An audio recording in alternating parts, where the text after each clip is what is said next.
Morning everyone.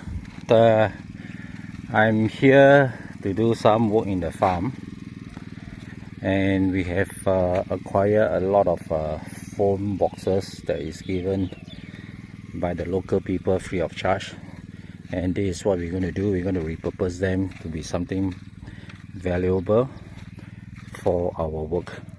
And if you buy it new, it will cost about 100 baht each, $4. So we don't need to.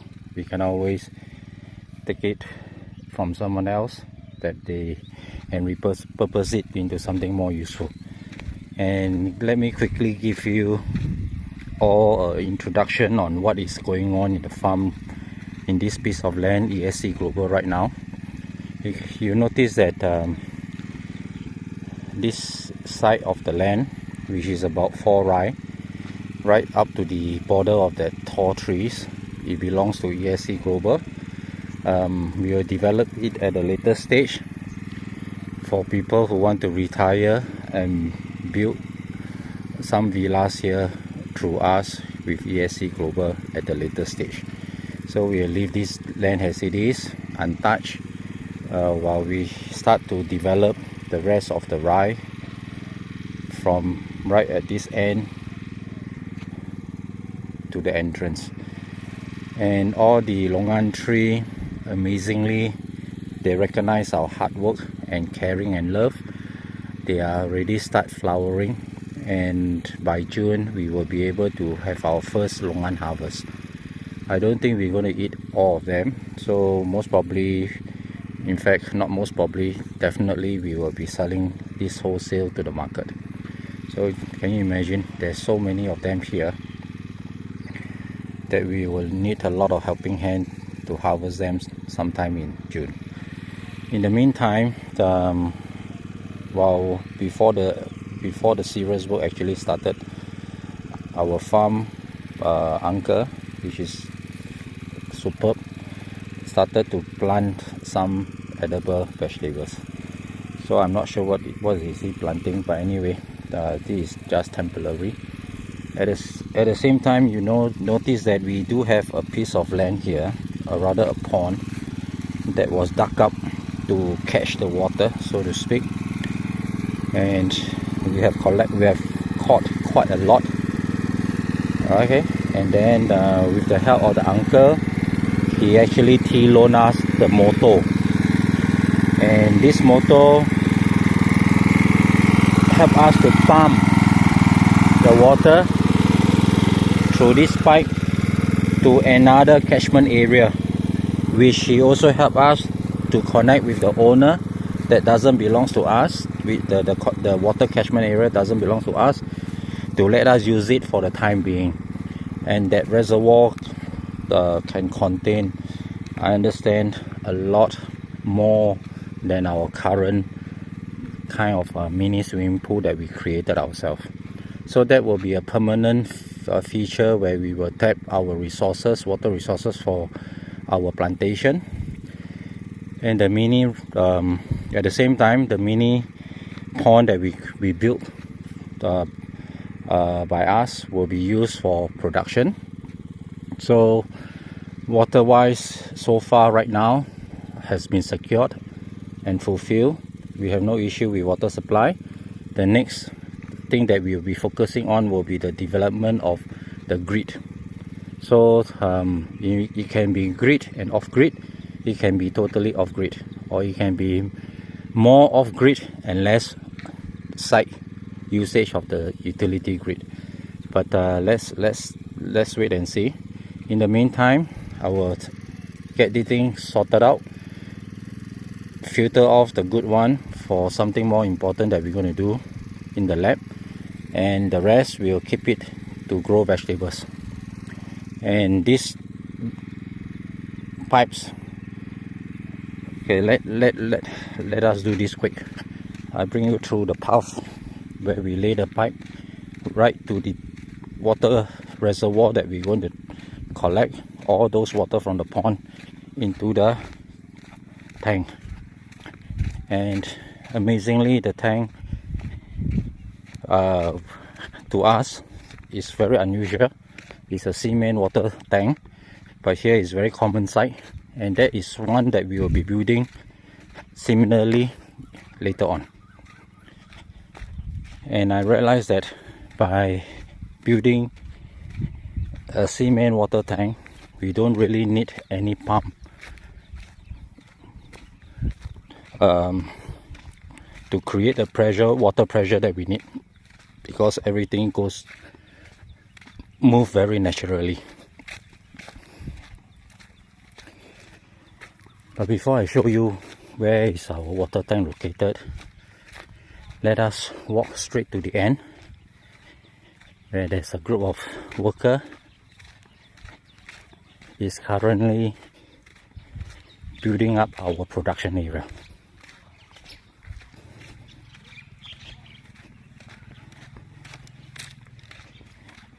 Just to let you have a understanding how fertile this land is, look at the flower.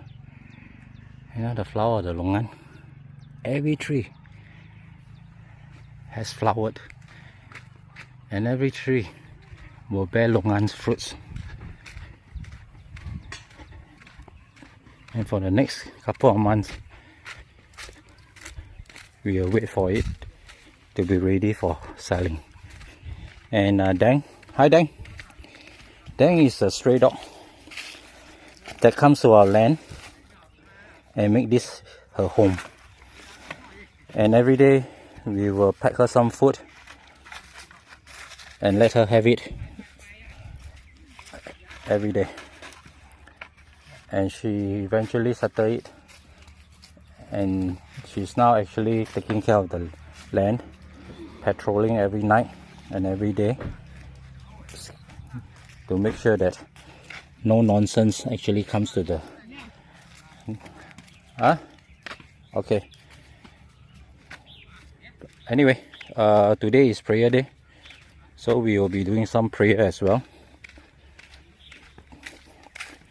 And I always believe that we need to follow the culture from day one of the practice in Thailand, so that whatever we do in the future will all be blessed. It's not about superstitious, it's about respecting what needs to be respected when you are operating in a foreign country.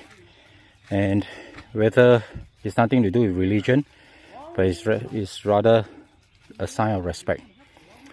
And this is what our master grower is doing right now, giving prayers, and on certain occasion, and Dang will follow her around every day, because the real owner is not me, but our master grower mine. And they are stray dog, but look at them, they are smart, loyal and efficient guard dog. Okay, let's move on to our production area. These are the two guys working very hard to level up the ground, ready for the cement. And this is how long and big the production place will be. And this is where we're going to grow 300 to 400 kilos of straw mushroom day in, day out. Everything needs to be measured by numbers. Numbers represent the KPI. Anyhow, whatever it is, we have to do it. Just get it done and it shall be achieved. And they just took 2 days to erect the pillars. Right. Look at the alignment. And we have to sacrifice half of the tree, the longan tree, to make way for the production area. Right. So can you imagine that? Hello uncle, sorry cup. They are not local, most probably. They may be the tribe people who are considered local now. But anyway, this is simple but look good production area that we're going to build, together with 2 accommodation for our production worker who will stay here with us, taking care of the production, specifically a certain segment of that. area that we're going to focus on running straw mushroom.